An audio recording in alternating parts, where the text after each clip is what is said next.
Napravila sam krem brule batate.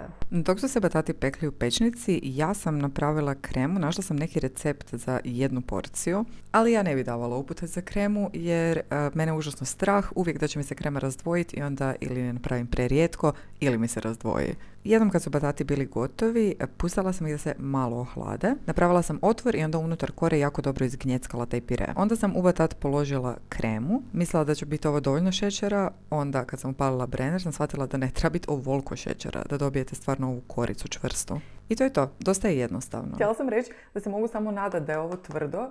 Je. Ali onda sam ih previše nagnula i samo je spalo sa batata. Uglavnom, ja bih voljela da ne razgovaramo o tome kako ne znam napraviti normalnu konzistentnu kremu.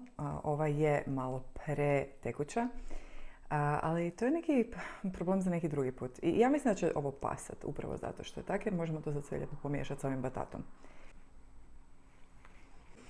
Wow!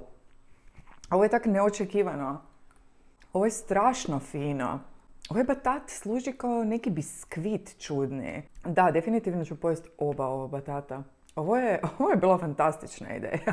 Probajte ovo doma, posebno ako znate napraviti kremu kako spada, jer ovo će vam biti jako, jako fino. Ništa, idem pojesti sve ove batate. Dobar tek!